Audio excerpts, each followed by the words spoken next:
Good morning, everyone.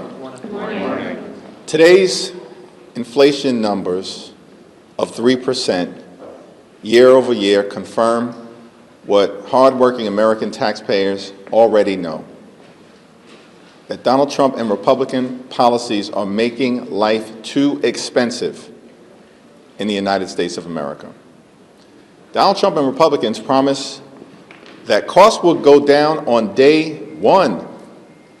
But costs haven't gone down in the United States of America. Costs are going up. Inflation is up, the highest number since January of this year. Housing costs are too high. Grocery costs are too high. Electricity bills are through the roof. And now, because of the Republican refusal to extend the Affordable Care Act tax credits, tens of millions of Americans are receiving notices right now that their health care premiums are about to skyrocket. In some instances, everyday Americans are going to pay $1,000 or $2,000 more per month. That is unsustainable in an environment where people are already struggling to live paycheck to paycheck, can't thrive, and can barely survive. We need House Republicans to come back to Washington, D.C. End your 4-week vacation. Enough already. We as Democrats, House Democrats, Senate Democrats, are ready to sit down anytime, any place with anyone here at the Capitol or over at the White House to negotiate a bipartisan agreement, reopen the government so we can pay our hard-working federal employees, while at the same time, we need to decisively address the Republican health care crisis. It's crushing people all across the country. Meanwhile, Donald Trump and Republicans on Capitol Hill are nowhere to be found, have zero interest in actually addressing this issue. That's a shame. Questions? Leader Jeffries. The New York mayoral race early voting, as you know, starts tomorrow. Are you ready to endorse Mamdani it? Stay tuned. Leader Jeffries. We are now at this point, day 24 of the shutdown. SNAP benefits are running out. People are starting to go without paychecks again. Now insurance premiums are already starting to go out. Republicans continue to say they're not going to do anything until the government is reopened. Is there a point where you just have to accept reopen the government? The problem that the country confronts right now is that Donald Trump and Republicans decided to shut the government down. Like, what's unclear about the fact that Republicans have the House, the Senate, and the presidency? And from the very beginning of this year, they've taken a my way or the highway approach, have steamrolled the country in all of the things, jamming their right-wing ideology down the throats of the American people. And now Republicans are claiming that they're helpless. The problem that we have right now is that House Republicans refuse to come back.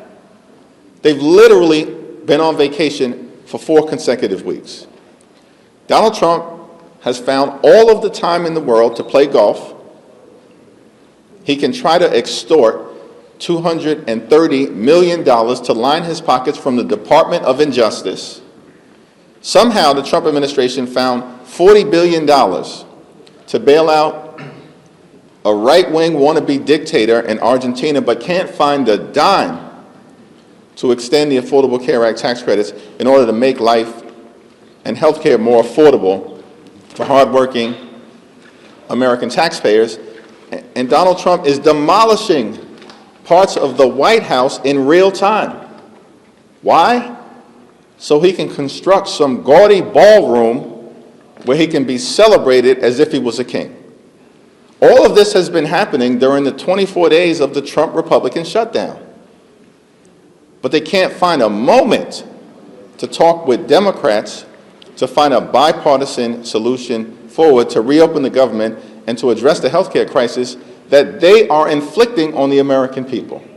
That's why we find ourselves in this situation, and we need Republican support for a bipartisan path forward in order to get out of this situation. Leader Jeffries, Yeah. you just said that you would stay tuned on a Mamdani announcement. What more do you need to hear at this point? How many more conversations do you need to have? Why are you Same refusing answer. to endorse? Same answer. Why are you refusing to endorse? I have not refused to endorse. I've refused to articulate my position, and I will momentarily at some point in advance of early voting. Leader Thank Jeffries, you. Leader Jeffries. Thank you, Leader Jeffries. There are some bipartisan talks going on in the Senate on trying to pay federal workers that are currently furloughed right now. Would you support any legislation that comes out of the Senate, and are you aware of any talks, similar talks happening in the House between House Republicans and House Democrats? Yeah, we're prepared to support any bipartisan legislation that comes out of the Senate that is designed to decisively address the Republican health care crisis, reopen the government, and enact a bipartisan spending agreement that actually makes life better for the American people. That's what we're prepared to support. Leader Okay? Jeffries, good morning. I understand the Democrats' position on health care and Obamacare here, but with the open enrollment period starting on the 1st, hasn't that ship legislatively sailed? No, the challenge is going to become even more significant for Congress and the President to deal with if this government shutdown drags on to November 1st. Open enrollment starts on November 1st. At that point in time, Americans all across the country are going to begin to further realize that their premiums, copays, and deductibles are going to skyrocket. And why is that happening? Because Republicans decided earlier this year that they'd rather gut Medicaid and then provide massive tax breaks to their billionaire donors, make those tax breaks permanent, but now, as we approach open enrollment, have zero interest in actually extending Affordable Care Act tax credits that benefit working families, middle-class families, and everyday Americans. And so the crisis has grown worse because of Republican inaction over the last several weeks. And if we get to November 1st and we hit open enrollment and Republicans have still refused to act with respect to the Affordable Care Act tax credits, I think that's going to increase the intensity and need for urgent legislative action to take place. Is retroactivity viable? Yes. Explain. Yes. Thank you, Mr. Leader. Senator Thone has maintained that he believes a path out of this shutdown will come from rank-and-file members in the Senate, bipartisan conversations, maybe even a gang. You and Leader Schumer have maintained that the path out of this is with the conversation with the president. Can you help kind of reconcile the position that Leader Thone has in that things will come up from bipartisan rank-and-file conversations, and you saying that Democrats need to talk to the president? Why do you think that there's a gap between how you both see the path out of the shutdown? Well, Republicans in the House and the Senate, from the very beginning of the Trump presidency, haven't functioned like they are a separate and co-equal branch of government. What we've seen from Republicans in the House and the Senate is that they behave like a wholly owned subsidiary of Donald Trump and the Trump cartel. That's how they behave. A reckless rubber stamp for Donald Trump's extreme agenda, even when they're hurting their own constituents, because that's what Republicans did in the One Big Ugly Bill, largest cut to Medicaid in American history, ripped food from the mouths of children, seniors, and hungry veterans. And as a result of Republican policies that they rubber stamped, what we've seen is that hospitals, nursing homes, and community-based health centers are closing in their own communities. And they can care less, because when Donald Trump says jump, they simply respond, boss, how high? That's how Republicans have operated during the entirety of this presidency. And so, of course, our position has been, and I said this directly to the president with Johnson and Thune right next to me, this does not get resolved until you decide to give permission to Republicans on Capitol Hill to negotiate a bipartisan resolution. Thank you. What is your reaction to now the third strike against suspected drug boats in the Caribbean just this week? Well, it certainly is the case that we need to see the information from the administration justifying these strikes, both in terms of substance and in terms of the legal authority that they believe authorizes them in the absence of congressional action. Part of the problem that we have with House Republicans being on vacation for the last 4 weeks is that we don't even have the opportunity for the House to be briefed in its entirety on matters of domestic policy, and in this particular instance, on matters of national security, because House Republicans are gone. It's extraordinary. They've been on vacation for 4 weeks. They're getting paid for doing nothing, and then House Republicans are forcing hardworking federal employees to either be furloughed without pay or to work without pay, while they've refused week after week after week to show up. Mike Johnson needs to bring Republicans back now. Enough. This is ridiculous. Leader Jeffries. Yep. Thank you, Leader. So you just said that Republicans are hurting their own constituents, and I understand that SNAP is a broad issue that affects millions, but in your home state alone, 3 million people are expected to lose their benefits next month. And you say you're ready to accept anything bipartisan out of the Senate. We have 3 Democrats who are voting for this right now. We said, no, I said we're ready to consider anything that emerges in a bipartisan way in good faith from the Senate. Thank you. Regardless, this is still a bipartisan effort right now to extend Biden's funding levels. If Democrats continue to not vote, reach the 60-vote filibuster, then does the party take this fallout responsibility? No, and I disagree with the premise that we're extending Biden funding levels. That's a Republican talking point. This is not that complicated to understand. That in December of 2024, a bipartisan spending bill was enacted, overwhelmingly passed in the House and the Senate, signed into law by President Joe Biden. That was in December of 2024. Donald Trump supported that agreement after detonating the original bipartisan agreement. In March of 2025, a partisan Republican spending bill was enacted that lowered the spending levels, and in our view, as Democrats, which is why in the House we overwhelmingly opposed it, hurt veterans, hurt nutritional assistance, hurt housing affordability, and hurt health care. That's why we opposed it, because that March spending bill wasn't Biden-level spending, it was Trump partisan-level spending, which they further aggravated by engaging in impoundments and rescissions in violation of the law in the 6 months that followed that March spending bill, partisan Republican spending bill, being jammed down the throats of the American people.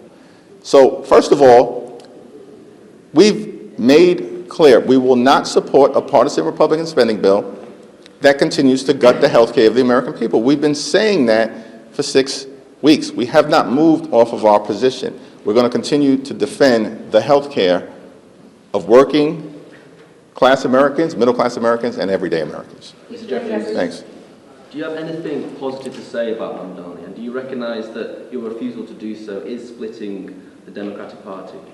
I traveled throughout the country, and the Democratic Party is as unified as I've seen us throughout the entirety of this year, and you're about to experience that in real time. This won't be hypothetical. You're about to see it in real time in Virginia, in New Jersey, and in California as it relates to Prop 50. As I've said, I will have more to say about the mayor's race when I have more to say about the mayor's race in advance of early voting when I'm back home tomorrow. What is the strategy behind waiting until the 11th hour to weigh in on the New York mayor's race? This question has been asked and answered repeatedly. Thanks. Thanks.